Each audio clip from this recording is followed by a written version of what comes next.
The entire life cycle of business process is you deliver a product. In order to deliver that product, you need like a piece of paper that says, what are you delivering? And in return, you get money. There is an underlying operating system that enables all of that to happen. That all happens in very, very, very old and bad software today. And so that's like what we're solving first. And we think it's like pretty important. Imagine a world where if you're a customer, every quote that goes through Roadrunner has a series of tags that are associated with that quote. And so an account executive in natural language can say, this is what I want. And the system will basically say, you know, what you want to do, we have done a deal like that before. You should structure it just like this. Perfect for their comp plan, maximizes their commission, perfect for the business. All of that, LLMs, a central nervous system that can just tell you right when you say it, exactly how to structure the deal, and then be able to, on the fly, give you all of the benchmarking around the discounts to get these things approved very quickly. And this is the tagline of the company, we can put revenue back in motion. Because right now it is stuck.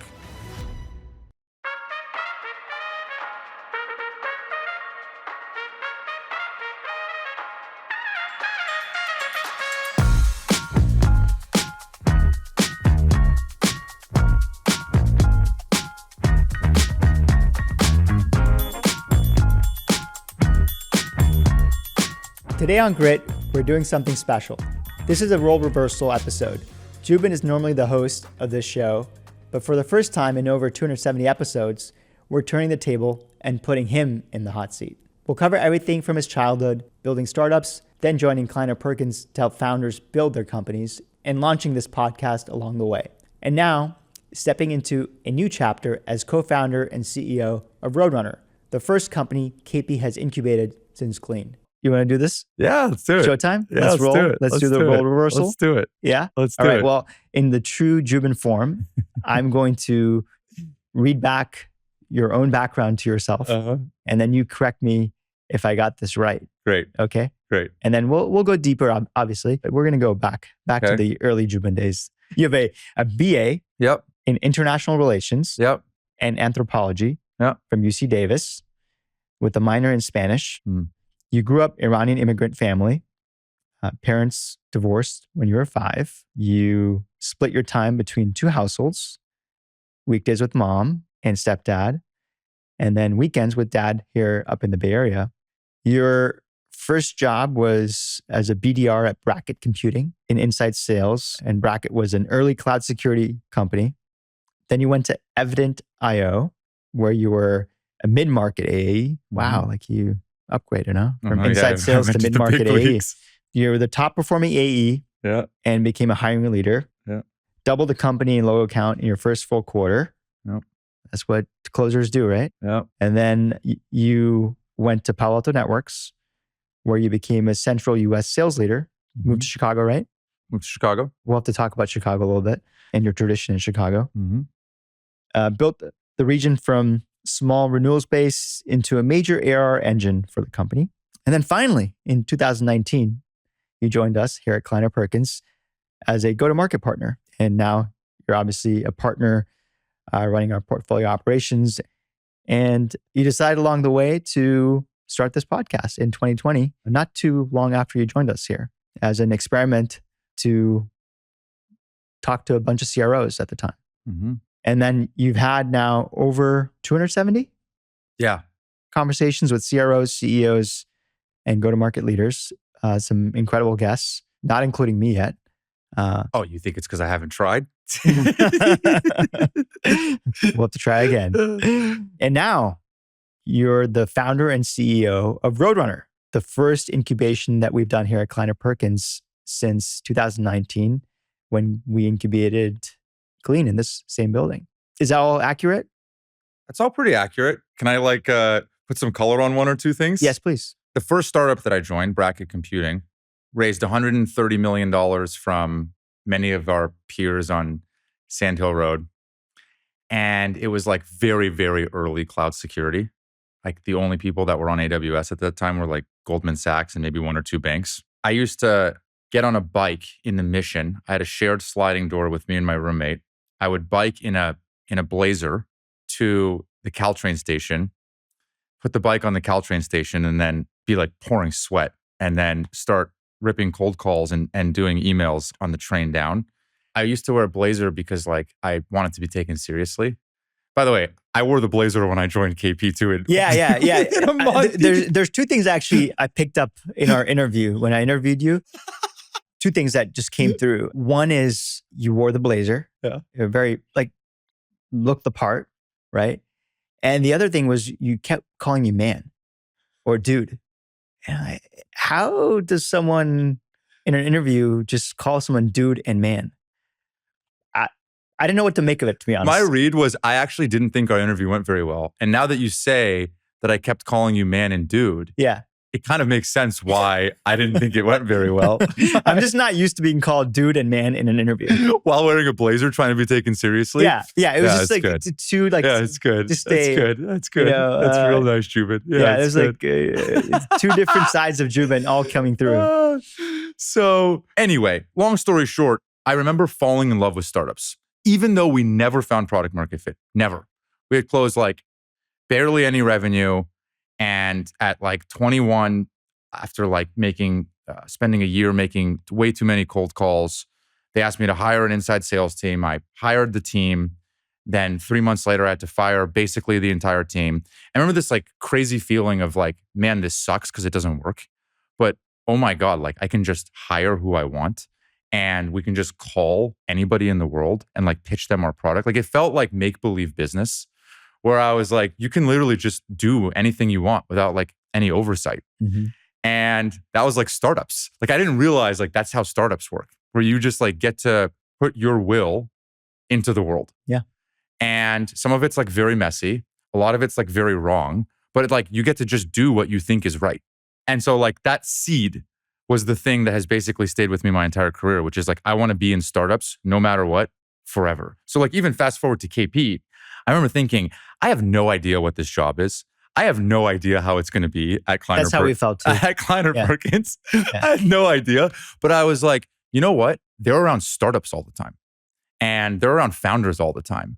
And that felt right to me. You know what I mean? I don't know if you remember this, but 2 weeks into the job, we sat down and I was having like a existential crisis. Oh yeah, I remember this. I was like, Mamoon, like, I think we made a wrong decision. Yeah. Like, what are you talking about?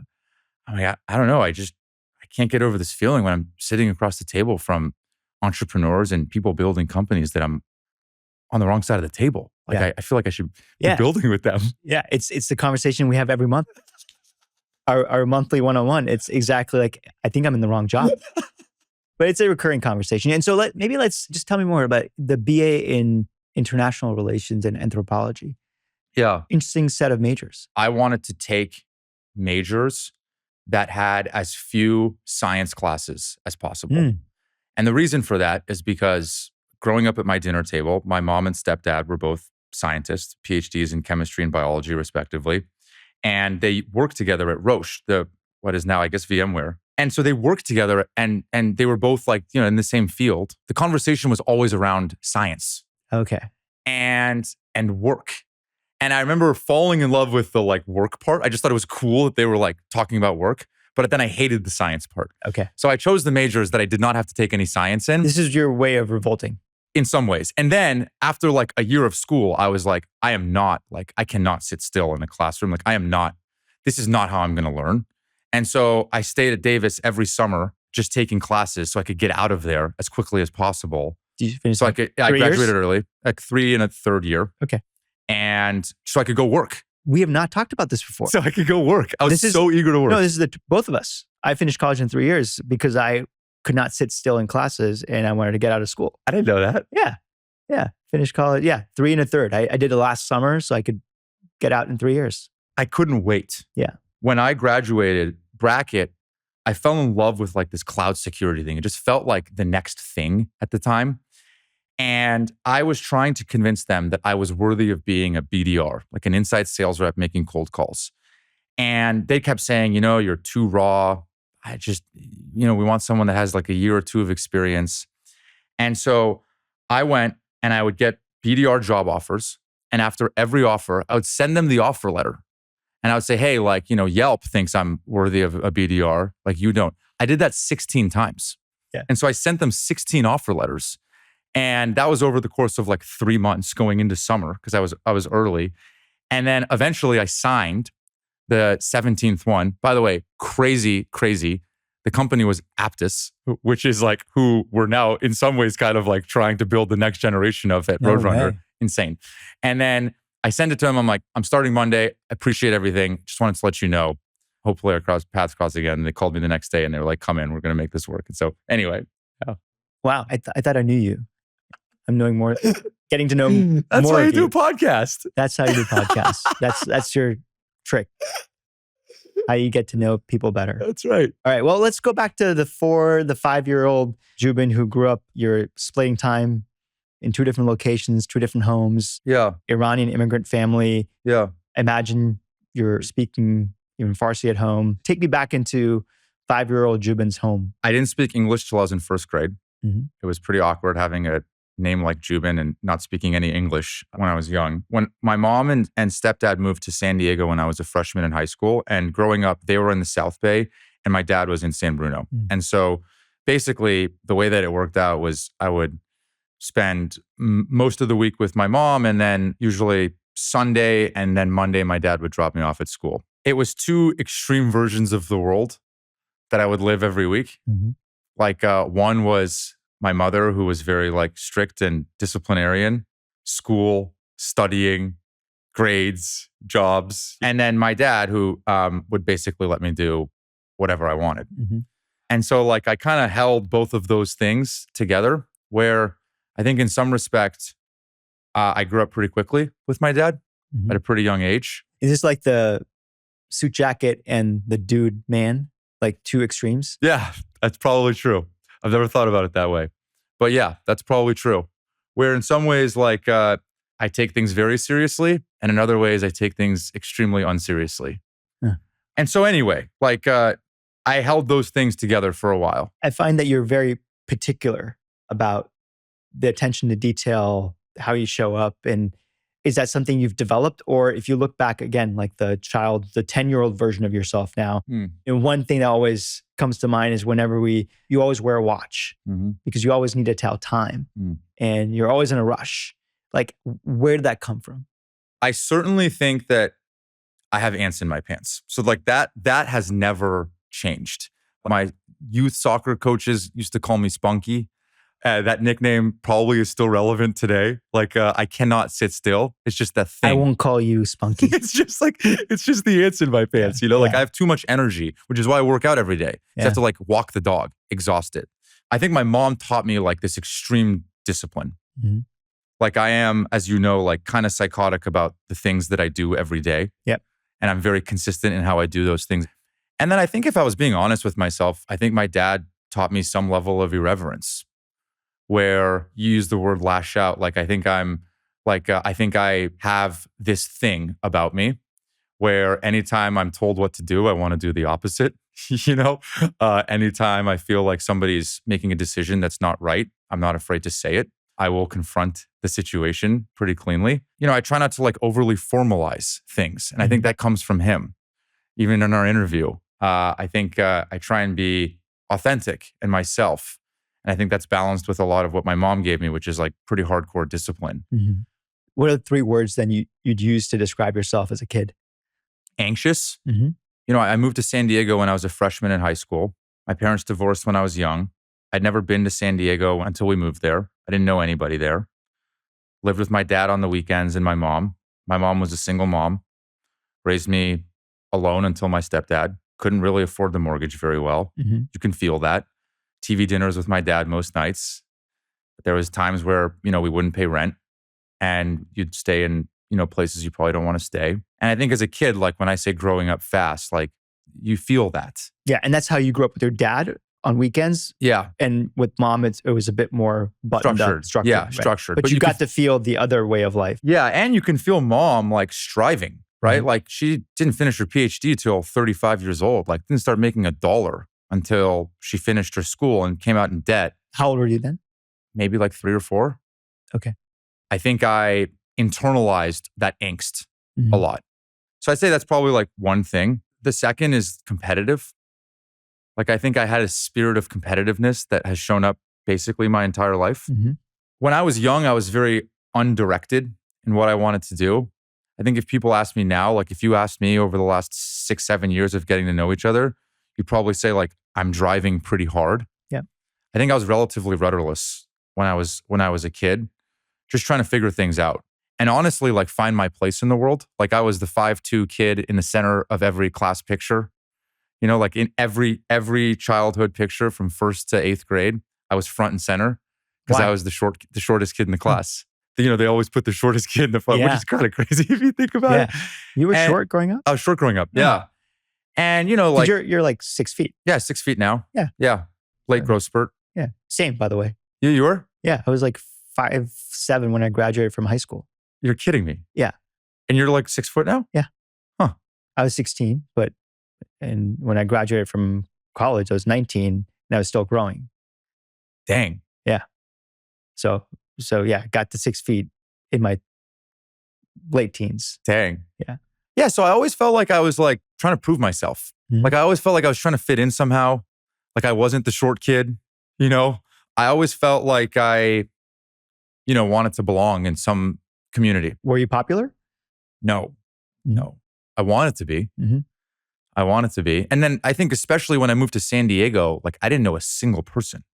My first week of school in San Diego, I used to walk around with my lunch in my hands and I would eat while I was walking because I didn't want anybody to see that I was like eating alone. Or eating kebabs and kubade and Zaresh Polo. I literally and cash didn't want to like, I just like, oh, okay, yeah, I'll walk around so nobody knows that I'm like eating alone. And so, yeah. So you're not popular. You were short. Actually, if you just go back to like first grade, you barely spoke English. Did that leave a mark on what you wanted to be and do in life? In other words, did it build grit? One of the things that I ask a lot of my guests on the show, who are all like successful CEOs and executives, is how do you, with your kids, how do you impose grit? I'm sure you think about this. Yeah. You're not going to introduce them to intentional hardship in ways that just develops grit. Right. So how do you do that? Right. And I think the blessing in disguise for me in hindsight was like, yeah, there was a bunch of random things across how I grew up that created a coat of armor and a fire in my belly that feels like I can't extinguish it. And sometimes that fire burns too hot, you know, but like it's there. The thing that I got right, even when I was going to college, was I've always tried to do things that I've actually enjoyed to do because then I could like be great at them. So like even getting into sales, even, you know, my major, not choosing science, like I always had this intuition that I should just do the things that gave me energy and that I could do those things very well. Grit to me is being able to do things consistently for a long period of time. And I think the only way you can do that is by doing things that actually give you energy and that you enjoy. And so over time, like hearing about work from my mom, hearing about science and knowing like I don't want to do science, like I've always kind of had an internal compass to follow things that I wanted to do. Is there a defining moment in your life that encapsulates your early childhood? I'll tell you two stories. I'm just like, these are random stories, but these are stories that my dad used to tell me when I was a kid about me. The first is when I was, I think, 9 years old. I was in a soccer game. We were in the finals. Last minute, we lost. And everyone started going to their parents and I just ran. I just like ran into like the forest next door because I was like so mad that we lost. So I think I was definitely always competitive. And then the other story that my dad tells is we were at a party once and there's a piano and I go and sit up in front of the piano and somebody goes, "Oh, Joubin, I didn't know you know how to play the piano." And I was like, "I don't. I just feel like I can figure it out." And like those, like they always tell me those stories because they think it's like, you know, funny and probably who I am. And I think that's probably like both those things are probably pretty true. You know, I don't know if it's a defining moment, but I think those stories are probably, you could pull those threads all the way to today. Yeah.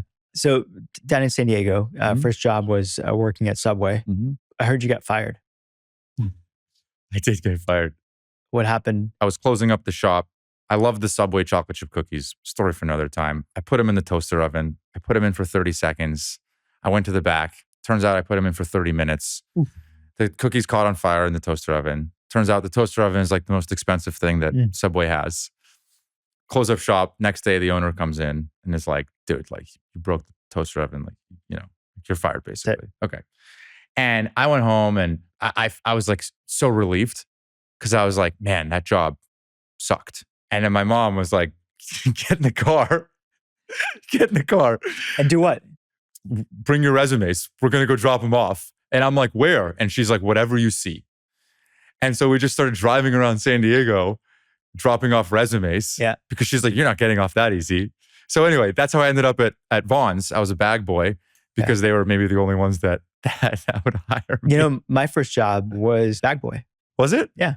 It Bagger. teaches you a lot. Yeah. Yeah. No, I actually wasn't even a job. I did it to raise money for my first trip to the US for a competition that I was part of. But we had to raise money to buy plane tickets and pay for hotels. But I was bagging and people would leave a tip. And I'm not sure if they do this anymore. I don't think they do. But yeah, you could drop a quarter into a little tip jar. And the tips are what paid for your trip? Yeah. Over a course of like 2 months, I made like $1,000 to pay for my plane ticket and hotels. Yeah. That's awesome. Yeah. No tips. Tips are gone. Tips are gone. No tips. No tips. Too bad. Yeah, I spent my rest of my summer bagging groceries. No tips. No tips. Well, let's fast forward to bracket computing. You talked about first job out of school. That's what got you to fall in love with startups. Why sales? I was so infatuated with this company that I originally applied for the office manager role because I was like, I need to just How did you learn about this company? Through a friend. His dad was working there. Okay. And at the time, were you reading TechCrunch and other tech things? Because I'm just thinking about like international relations, anthropology. You go work at, I don't know, IMF or some job in DC, UNESCO. It isn't tech that I'm thinking about as someone has those majors. Yeah. I think maybe a series of things happened that got me excited. One was when I spent time in the office, I was like startup, like ping pong table, like people, smart people. What year? 2014. Okay. So it's like, the cloud era and mobile and you've got Uber and Airbnb, the consumer companies, the rise of consumer companies. Yep. But not necessarily the rise of a lot of hot enterprise startups. No. Maybe like Box was like interesting company at the time, Dropbox. And by the way, like in hindsight, my choice was wrong. We were too early to the market, but I just fell in love with the people. Then I became convinced that the public cloud was going to be a thing. Like even then it just became obvious to me that like these early customers that were using AWS, it was like magic to them. Yeah. So I was like, okay, well, like there's probably going to be a thing here. I had no idea it was going to be as big as it was, but I mostly just fell in love with the people and the culture and the. And you had a choice. You said between this and Yelp. Yelp was one of the offers that I got for the SDR job. Yeah. That I sent to them to like kind of be like, hey, like Yelp will give me a job. Very different company. Like there were a lot of salespeople at Yelp. There was a kind of a boiler room culture there. I'm sure you would have learned a lot because a lot of those folks have gone on and done some great things. But yeah, it's quite different. Consumer company and versus a cloud computing company. Very different. Very different. For some reason, I cannot even explain to you to this day, I became fixated with working at this company. And maybe it was because they kept telling me that I was not ready to go work at that company. Like maybe if I was being honest with myself, just the fact that they told me that I was not a fit and wasn't qualified made me want to prove to them that I was a fit. Yeah. And maybe like in retrospect, going and getting all of the other offers was to both prove to them and myself that other people were willing to validate that I was good enough for a role like this at a different company. Yeah. And maybe that's the driving force behind it. But I just had this fixation that I had to go prove them wrong. Yeah. Well, it turns out Bracket did not find product market fit. No. When did you feel like, hey, this dog's not going to hunt? So after like a year, it became very obvious that it was just a slog. I had to lay off my team. I was, 22 years old, like sitting in a room telling people with families that they don't have a job. Like it was pretty gnarly. And at that point, it became obvious to me that it was time to do the next thing. I still wanted to be in cloud security because what's funny is even though we tried to build like a hypervisor called the Metavisor, and like it was such a classic building way too much and falling in love with the technology for the technology's sake and not treating the customer as the first-class citizen and treating the tech as the first-class citizen. And so anyway, went to another startup with my then boss at the time. I was like rabid to get into like selling. Because I remember thinking that the AEs, the salespeople, they weren't like working hard enough. And like I was setting up all the meetings for them just so that they could just like, fly to these meetings and like do these dinners. And I was like, it just felt wrong to me. It's like, and I just felt like I could do this better. And you did. So anyway, yeah, I joined Evident. I was 23. At the time, the company had, you said it, like 15 closed deals. My first full quarter there, I closed 16 deals, doubled the logo count of the company. And basically at that point became the poster boy for like all things recruiting and hiring. I said, hey, tear up my comp plan. I don't want to actually even be a rep. I want to be a leader. Like I enjoyed being a leader when I was at Bracket managing people and the inside sales team. And then I just told my story. Every recruit that would come in, I would just tell them like, yeah, this is what happened. And so built that team. And then at 23 years old, they were like, you're too young to be like leading this size of a team. And I was like, well, now what? And they're like, well, we can, you can go back to this and that. And I was like, no way. Like, come on. Like, I feel like I've earned my keep here. Yeah. And I said, all right, I'll cut you a deal. Make me an enterprise rep. Like I thought of that as like the creme de la creme. Like go do big deals. I want to do big deals. And don't change my comp plan. Keep my comp the same. Put me in whatever territory you want. But if I succeed, then I want to be rewarded for that. And they were like, all right, fine. And I said, if I don't, you can fire me. Like, no problem. And then I became the top enterprise rep within 6 months. Then the Palo Alto Networks thing happened, closed the deal with them. Then they acquired us. And then I go to Palo Alto Networks. Yep. That was like the last acquisition of Mark McLaughlin, I love that guy. Yep. Like unbelievable. What a treat and honor to be able to now like get to know him through the podcast and become friends with somebody that I used to look up to so much. What a treat. That was the last acquisition that he did. And it was the first acquisition for Palo Alto Networks in the public cloud. They were a firewall company until then. And same conversation, by the way. I get there and they were like, you can't lead. Like you're whatever. At that point, I was 25. Like you can't lead all these people. We do things a certain way here. It's like all the things that really like ground my gears. You're just too young. Yeah, you're always too young. Yeah, ground my gears. Yeah. How do you turn that feedback, maybe even some resentment into like energy, into fuel? Yeah, well, I think in that case, like I just wanted to find I just wanted a chance to prove them wrong. And so it was the same conversation as I had at Evident going to the enterprise job. I'm like, hey, listen, give me whatever territory and let me build it out. And if it doesn't work, like fire me. And so they were like, all right, well, we have the central US business, which by the way, like at the time, it was securing public cloud workloads. Nobody was doing anything in public cloud in the central US. It was all like on the coasts, right? I'm like, great. Where is the central US? And they're like, anything from Chicago to Texas and in between, you can move there. And I'm like, all right, perfect. I'll go to Chicago. I'd never been to Chicago. I didn't know a single person in Chicago. I moved there in November, which was like, a gnarly time to move to the Midwest. And yeah, like you said, at the time, the business had 100K of renewals. I built out the central US and within 4 quarters, we were doing 56 million of ARR. We became the top district in the company. Amazing. I felt like I had stamped all of the things in sales. Like I had been the IC across all of these different things. And then I got to lead those teams. And then we met. Yeah. And then we met. But you also fell in love with Chicago. I did fall in love with Chicago. And I fell in love with a gal in Chicago. That's right. In Chicago or? In Chicago. Okay. Well, you had this amazing tradition that you told me about in Chicago, where you'd go to the same place once a week for dinner. The restaurant's called Bavette's. Bavette's, if you're listening, I've never had a single free meal or anything before. So maybe this is my golden ticket. No, but the restaurant's called Bavette's. And it was a block away from my apartment at the time. And same thing, like when I got there, I just wanted some form of consistency, community, like something that made me feel like I'm a part of something. And I like stumble on this steakhouse called Bavette's. It's a scene straight out of the Goodfellas, dimly lit, jazz music, no white tablecloth, like all the things that I'm like, oh, this is right in my strike zone. And they have like this long waiting list. And I'm like, put my name down. They call me 4 hours later, have like a 10 o'clock dinner. And I sit down and my server, his name is Julio. And I don't know what happened, but I just fell in love with this place. And again, it was like this seed that I just couldn't shake. Like I was like, okay, I'm like now obsessed with this place. I guess that's the deal.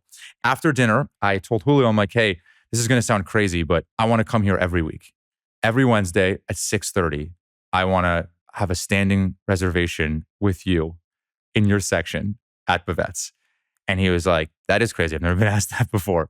And it's like a fancy steakhouse. And he was like, let me go check. He goes and checks. Front desk is like, the next few weeks are crazy. Like, because they book out like a month in advance. Sure. Let me see what we can do for the next few weeks. But like, if you're being serious after that, we can have a standing weekly for you.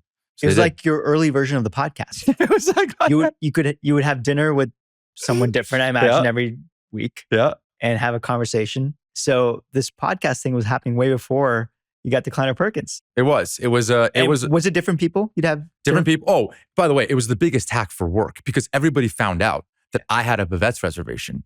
And so senior leadership that I had no business like hanging out with always wanted to host meetings, bring clients. And I would always say, sure, but like, it's my reservation. I have to be there. Yeah. And so yeah, it was great. Well, let's jump to KP. I think when we interviewed you, you were still living in Chicago, right? Yeah. Yeah. Can I interrupt you for a second? Yeah. Did the interview go bad? Like now that I'm thinking about it? Yeah, like it was not obvious that we should hire you. Were you a no? I was not a no, but I was a question mark. I got thrown off a little bit. By the dudes and the mans. Yeah, because like try to show up like proper. But then at the same time, you really vibe with founder energy. Like, and here we work with founders, and it is how do you relate to founders? How do you befriend? How do you make them feel like they can trust you? Maybe I was thinking a little different. My calculus, I'm very curious to hear what you think, was I just thought, like, all right, I've been talking to these folks from Kleiner Perkins for a little while. It originally started because they were like, maybe you could be the CRO of some of these portfolio companies. Turns out like I wasn't getting the CRO looks of Rippling and Figma, And so I was like, all right. Then the conversation changed tone into like, actually like, why don't we figure out a way where you can help our founders with some of this stuff and you do some of these things. It was very, very nebulous. Like there was no job description. And I remember thinking, all right, the bear case here, which is the most likely, is that I'll probably spend like 18 to 24 months and hopefully do some good work and then find my favorite portfolio company, hopefully have built enough goodwill with Mamoon and the rest of the partnership where they would advocate for me, hopefully built enough goodwill with the founder where they say, yeah, come in, and then go like join them. Yeah, to be honest, we thought the same thing. Okay, cool. So you had the same evaluation. This is, who knows where this goes, We're going to bring you on. You have great knowledge of building out sales teams, which is what we need help with for our portfolio companies. We also have this amazing CIO group that we've had for the last 30 years and making sure we connect the right companies at the right time with these CIOs. And you are going to help us manage those relationships and make sure the right connections are happening at the right time.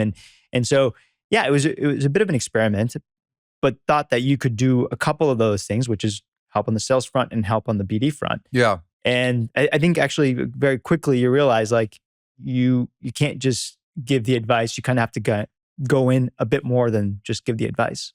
Hey, can I actually tell you what I found most refreshing when I joined? It was very obvious when I started to work with these founders that the quality was like really high. And, I've worked with founders before and I had some feel.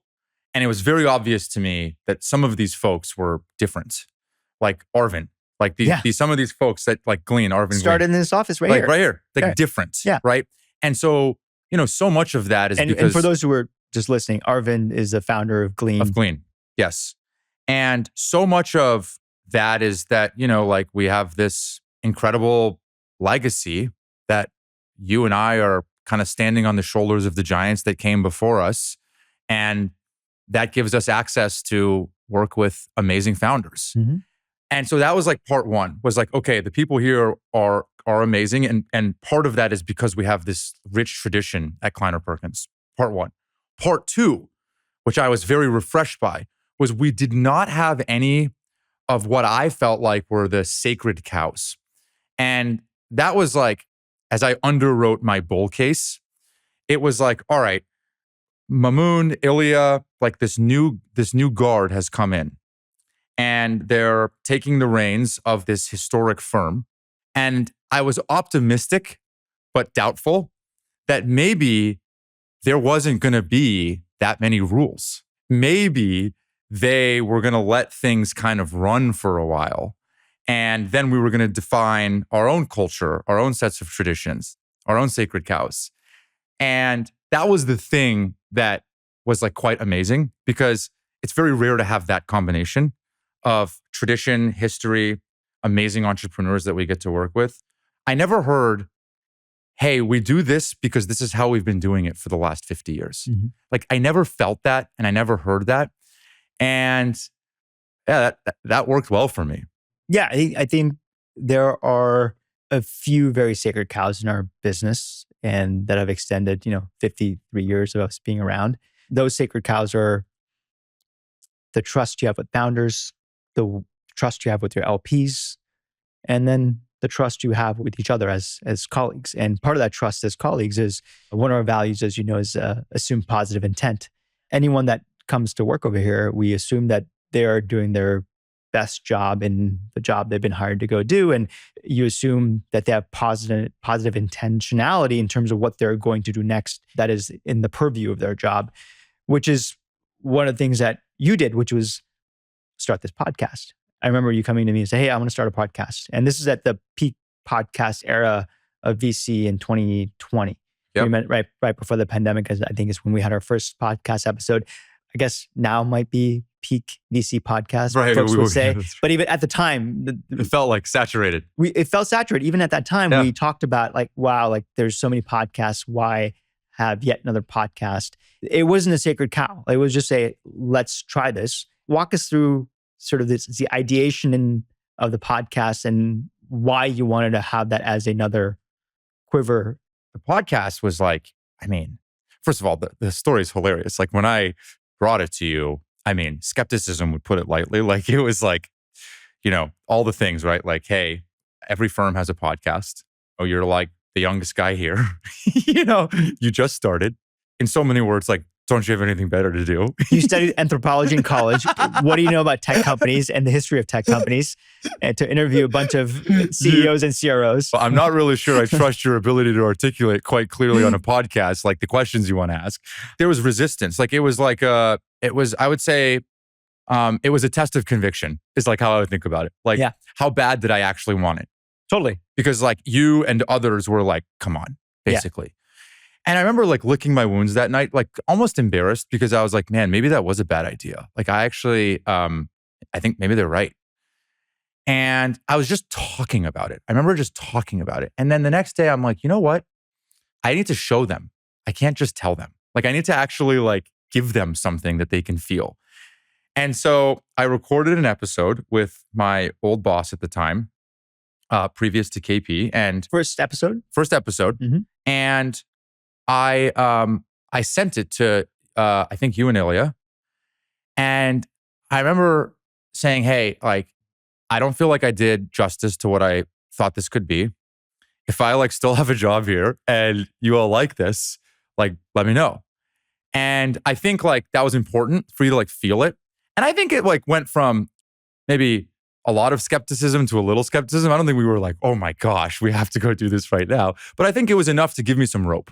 And say like, yeah, go to like do 10 episodes. Yeah, I think I remember like first 5 you had Jim Herbold from Box. Yes. I think you had Bob Frady from Slack. Yeah. So you had some really awesome. Hannah Wilson. Modern Health, now Nooks. Yeah. So you had some greats. Yeah. And the whole point of it, just to be clear, was not that I wanted to have a podcast for podcast's sake. It's because I realized that like so much of this job is helping our founders build their teams, because like startups are just an accumulation of great people doing hard things for a really long time. And the like key variable is great people. Yeah. And folks like Arvin were asking me like, hey, how do I hire a sales leader? Where are they? Right? What are the things that we should be doing? And I remember reaching a limit where we would run routes together. This is how you should close this deal. I would kind of give them some thoughts, structuring deals. And then eventually it became very clear that we need somebody in the seats leading sales. Yeah. And here you could actually do it. You could walk down the hall and just go see Arvin, talk about That's right. About deals, right? That's right. But how do you do it as a Monday morning quarterback from a VC firm on Sand Hill Road, across a bunch of portfolio companies? Right. It was impossible. And what I realized, because I was like interviewing other people that did this job at other firms, and frankly, like no shade, but many of them are at the tail end of their career and they go to venture as like kind of a retirement job. And the good thing about that is that they have like 30 to 40 years of experience where they have this sales leader tree of people, right? Like they've hired all these people that have now gone on to become sales. So they just go and pick the people that they've worked with. Yep. And I was like, I do not have that. Right. But I'm still being asked to help our founders with that same problem. And so this was my kind of maybe creative solution to be like, how do I get to know these sales leaders? And I just thought, like there is not a very good platform for them to be able to tell their story authentically. And so that was the genesis. It worked because I did get to know all these sales leaders intimately, and we did start putting them into our portfolio companies. And so, like at some point we just realized, man, like whatever, it was like 80 episodes in, I've interviewed 80 CROs. I'm like, I know every CRO, like I know every great sales leader in the Valley right now. That was insane. Yeah. So that was the genesis. Yeah. It's been incredible to build out our network of CROs and help place a few of them, help place people that work for them. Just all in all, it's been an incredible success. But you obviously didn't stop there and you built out a whole portfolio operations team here at Kleiner Perkins. Maybe do your best version of the marketing of that team. My disclaimer on the marketing of the team, which you can disagree or agree with me about Kleiner Perkins, is I actually think we're quite good at doing the work and we don't really do a lot of talking about the work. Yeah, so now's your chance to market it. So I'll say now's our chance to market it. That's my disclaimer. I will say the arc of the podcast resembles a lot of the arc of how the team was built, meaning like the podcast from episodes 1 through 80 was CROs, then we did some CMOs, then we did COOs, and then after like episode 90, it was like Ariana Huffington, and then it was like John Doerr, and then Al Gore, and then CEOs that used to be CROs, and ever since it's basically only been CEOs. And so like it kind of like our TAM expanded over time. As we started to see success, we kept doubling down on it. And I actually think in many ways, like the story of the operating team here at Kleiner Perkins mirrors like us seeing early versions of success and then doubling down on it. Yep. Like it was just me and I was helping founders with sales stuff and we talked and we were like, this is working. Mm-hmm. We should double down on it. And I'm like, yeah, I agree. You should meet this guy. I've been thinking the same thing. You meet Liam and then we bring on Liam on the sales side. And then it's like Liam, the guitarist, the bass guitarist, this is like you're Chris Martin now. We're going to go, let's do the Chris Martin thing. That's right. So we bring in Liam. And then on the customer side, like I had, managing this group of 50 of the Fortune 100 CIOs. And I was making a bunch of introductions because of the podcast and because of this. And the portfolio was like getting a lot of use out of it. And we were like, oh, that's working. We should double down on that. And so we brought in Lauren. Our drummer. That's right. Our drummer. That's right. And by the way, I tried to hire Lauren like 3 different companies. Mm-hmm. So I guess it took Kleiner Perkins to get her to team up. And then we were like, wow, okay, like there's like a go-to-market thing here where like we have sales, we have customers. Well, I think there's an opportunity to help our portfolio with a lot of things around marketing and demand gen and how do you build a funnel and what does that look like? And so we hired Suzanne to kind of round out the go-to-market side of the team. Right. Then I would say like mirrors the podcast in many respects where it was like, all right, we like rode that for a while. That like was working. Yeah. I don't know how else to say it. Like it was just really working. Working as defined by founders would tell us all the time, this is magic. I have a lot of other VCs on my cap table And this is magic. And the reason why go-to-market was such a good wedge for us to help founders most impactfully is because so many of the founders that we work with are technical in nature. And so their experience and biases around product and eng. And so if we can help them fill the gaps on the go-to-market stuff with operators at the primes of their career, not the folks that I used to work with when I would work with other VCs that were at the tail end of their career, that had the energy, like you were saying earlier, of a founder or of the people that would be working at these companies. Like, you could actually do something special. Now, in order to do that, you needed to have a firm that had the appetite to bring in people at the primes of their career, right? So like there was a lot of like shape-shifting that we had to do internally to like be able to do that. And like we had to make a real investment in doing that. By the way, like each one of these people is truly in the primes of their careers, which is demonstrated by the number of offers they get every year to come join one of our portfolio companies, which is by design. If they weren't active and so good, they wouldn't get these offers from our portfolio companies, or CEOs coming to me and saying, hey, like, I would love to hire Suzanne, or I'd love to hire Liam. Yeah. And would you be upset with me? So you can try. I dare them. By the way, I tell them all the time, like, your success metric is if CEOs try and hire you. Yeah. Like, that's like the highest compliment that they could give you, which is that they want you to lead this function within their organization. And that means they can like see you as a part of their team. That's like the essence of what we're going for. Yeah. So like, and maybe one more thing is that these are all very senior people. We're actually doers and ICs here. Just square that for folks. I mean, like, let's just take Suzanne, who was like employee 30 at Miro, spent 4 years there leading enterprise marketing, had like this giant team, and then joined us. She has no direct reports. And she is like deeply, deeply in the weeds. Like in some cases, like fractionally CMO of some of our companies, like literally running their standing Monday meetings and stuff. And that is like a very rare person that is what I call a dolphin. And a dolphin like goes up in the air and then underwater. And what's happening is like they can operate in the air at like 10,000 feet, very, very strategically with founders. They can start breaching the water at like 5,000 feet. And that's like, you know, like all the mid-level stuff. And then they can go all the way underneath the water at 1,000 feet and very, very tactically get in the weeds. And the ability to oscillate back and forth between very, very tactical and very strategic, it's like my love language. Like, it's magic. Yeah.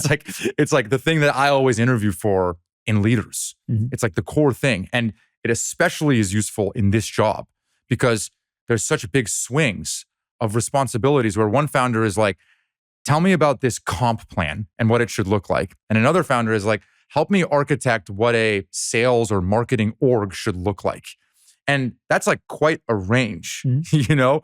And so I would say like, that is like probably some of the magic of these people. And the people defines the strategy. Mm-hmm. And we have incredible people that can do these things at all of these different altitudes. Yeah. Does that answer the question? Yeah, totally. And then maybe just play it out for the rest of the team. Play it out. So then we were like, great, this is working. This is obviously working.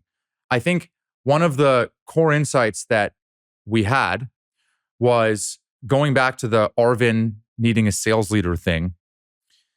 In order to help Arvin hire a sales leader, I needed to have like a very nuanced, context-rich understanding of his business. So first, I had to be an effective extension of his team as an advisor, which then earned me the right to help him with things like hiring sales leaders and talent recruiting. And that like embedding yourself into a business to then actually have the context required to do the talent work was like a big shapeshift for us in how we think about these roles. And so the next iteration was, great, let's pair these incredible operators with recruiters that can go in and do all of the things together.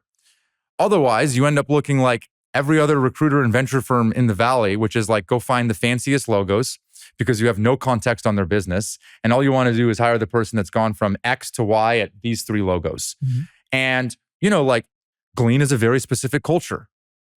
Figma and Harvey are very specific cultures. And so like what you have done is only one piece of the puzzle, But there's a lot of other things that you have to understand about that business to like effectively put these pieces together. So to make a long story short, that was like the insight that rolled in the talent and recruiting function and embed them within these roles. And then we did engineering, right? So we brought in Tomas. He was like amazing. And so basically, like to put a bow on this, like we have created our own like dream early stage executive team that founders can basically omakase into. Yep. And when they have a pressure point on their business that they need solved, whether it's across hiring, talent, advice, recruiting, somebody to a shoulder to cry on, engineering, finance, product, sales, marketing, whatever it is, they can tap into an operator at the prime of their career that feels like an extension of their team across all of these different functions. And so, it took us 6 years to get to this point, but that's what we've been building towards. And I think of it as our job as early stage VCs, who partner with founders who have incredible vision, passion, and dreams to create really history-making companies, is to help them in those early days, really get them on the rails, like get that freight train going. And if we can create as little friction as possible for the rails that they're on and help them with hire their first sales rep or be their fractional CRO or fractional CMO, there's so much leverage in that for the company and us as investors. Because once it's going, then the momentum builds and you become a market leader, and then you're anointed the leader in the space, and things just work so much more smoothly. And candidly, it requires less time and energy from us as companies mature. Because at that point, if a company doesn't run itself and doesn't have key leadership inside the company, you don't want a fractional CMO of a company that's 100 million of ARR. Totally. Right? You really want to help them when they're at 0, 1, 2, so that they can push really fast to 100. And I think that's where we really have, I think, done an incredible job, and your team has done that, is to really help at those really early innings. And then, you go deep for that first year with companies at that Series A stage. And, you get to 10 million and it's like, you know what? Like, I think you got this. You built a team now. They've left the nest. They've left the nest. And so, think about your time with Arvind when the company was 0, 1 million of ARR, and how much time you spent with them at the time versus how much time you spend with them now. Yeah. And it's just different, right? And that because it's working and they've got the internal resources to do everything that we were helping them with early days. Can I connect two random dots? And maybe you disagree with this, but like, I think this take in like conventional wisdom is that venture firms cannot help startups. Yeah. And I actually generally agree that in most cases, when you surround startups with people that are like at the end of their career, that haven't actually operated in 10, 15 years, that a founder would never hire as the executive in that respective function, like, probably not that helpful. Yeah. I do think that if you can have people that are an extension of their team that are actually at the primes of their career, I think it's real leverage. And I think hopefully our founders would say the same. I'm really proud of this effort over the last 6 years under your leadership to really build out the portfolio operations team and provide real results. It's definitely like a important part of what we are able to offer to our companies and is really differentiating. And I know other folks have tried or are trying to replicate what we've done here. And they should, because it really helps our companies. And can I tell you why it helps our company? Like, why does it help our business too? Like, it helps our companies because I do think we're inflecting outcomes more positively, but also 95% or more of the entrepreneurs that we partner with come from referrals from other entrepreneurs that we have worked with. Yeah. And so, like, talk about doing the work and not talking about the work. Like, they feel that. And I think a part of why they say, hopefully, I want to work with Kleiner Perkins is because we can help them across a bunch of different areas. Yep. Win. Yep. It's not just a pitch. I think I get to see it in action. And of course, I'm biased here, but it really has moved the needle for many of our great companies. So you talk about helping entrepreneurs. You have become an entrepreneur and a founder yourself in the last few months. And I reflect back on our one-on-ones and the ants in the pants, the anxiety, anxiousness.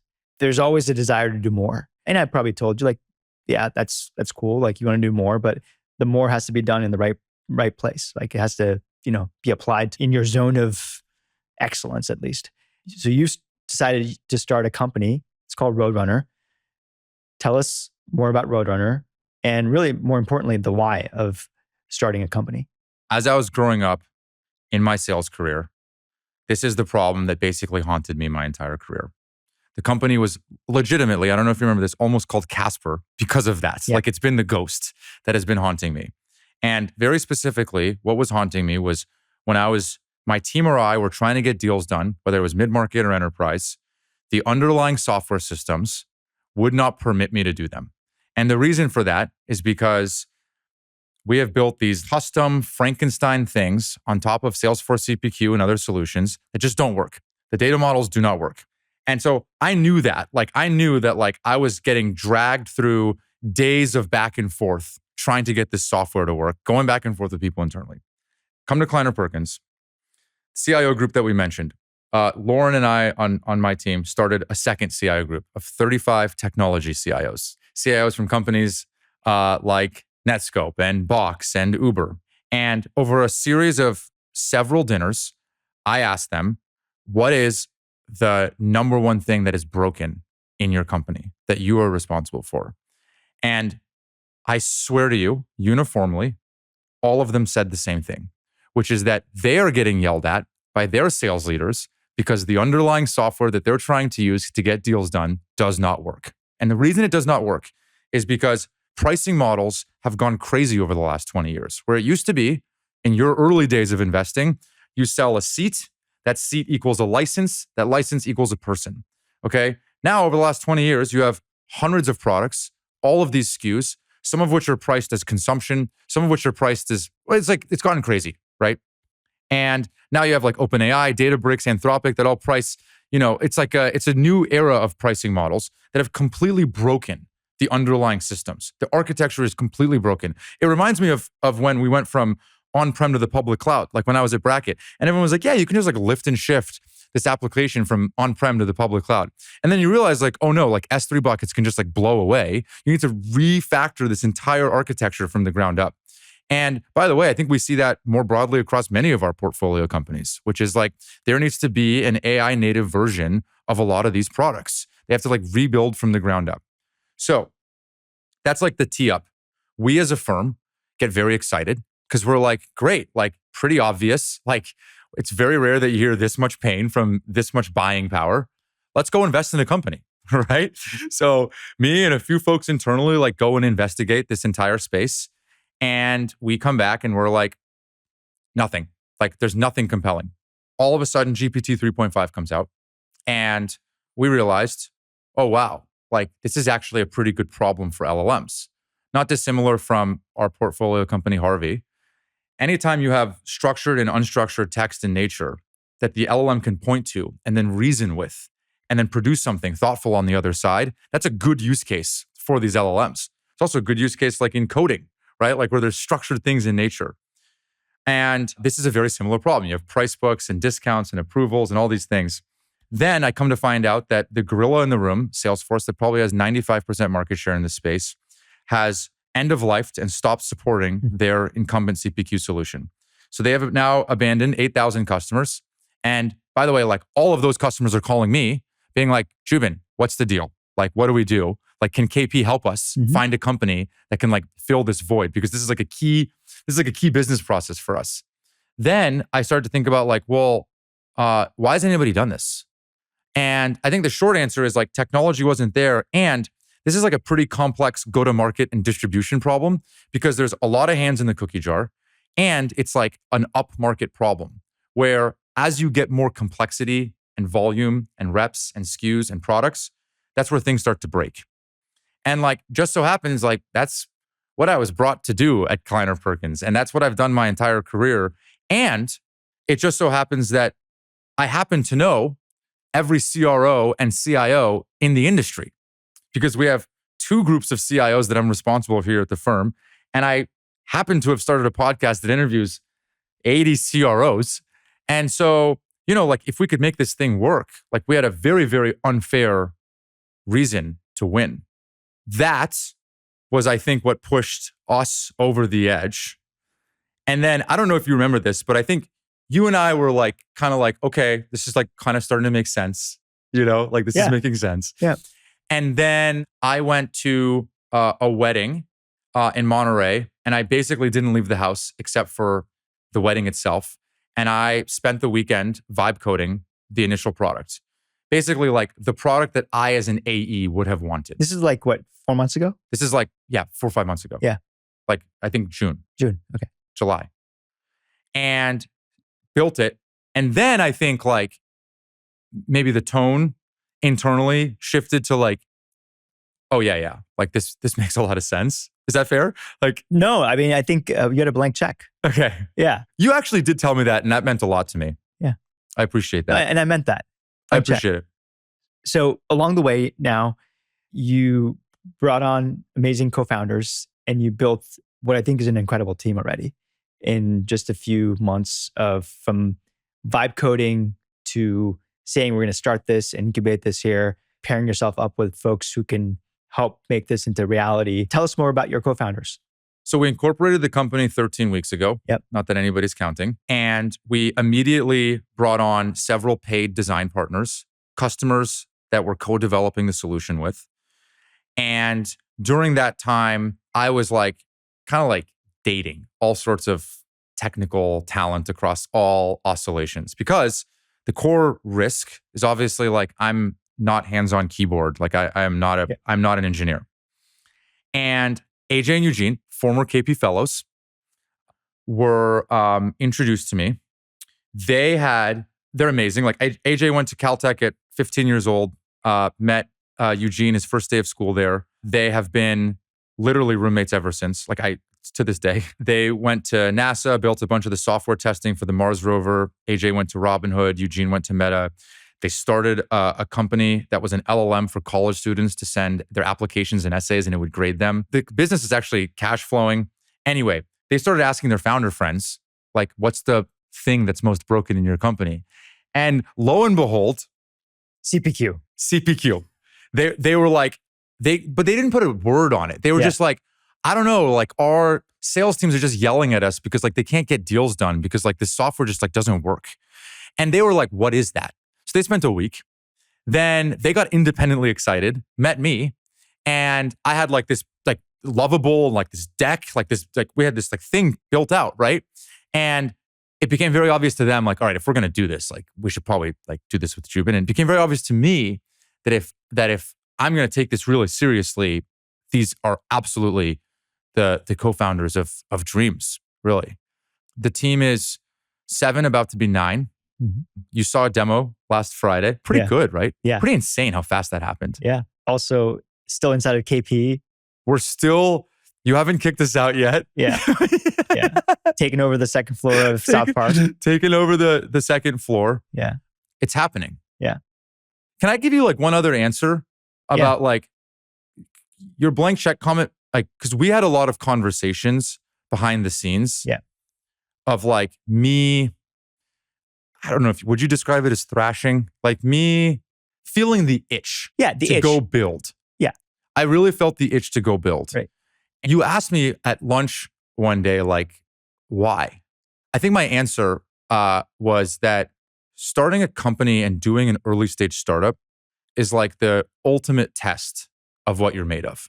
Seeing it in the podcast, seeing it in Kleiner Perkins with our founders, like it's one of the hardest things I've ever seen be done. And after a while, I kept talking to people that did it. I kept seeing it happen. And I think I realized a few things. One was like, that is the most impressive thing that I could see somebody doing to push themselves to their potential. Like, man, do you see what you're made of? And then 2, most people have no idea what they're doing. Meaning like, it doesn't matter how many companies you've started, every company is unique. And it's like this own thing where like you put one step in front of another and you have to like figure out the problems at hand right in front of you.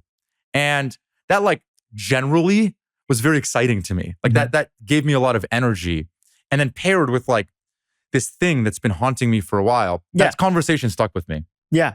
Well, guess my job is to ask questions and the Socratic method of trying to get people to find their own real answers and why they're doing what they're doing. And it, now that you're in it, you're doing it.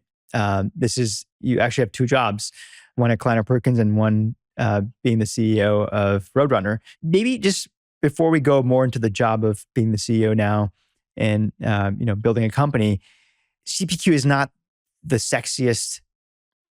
Maybe we'll start with like, what is CPQ? Mm-hmm.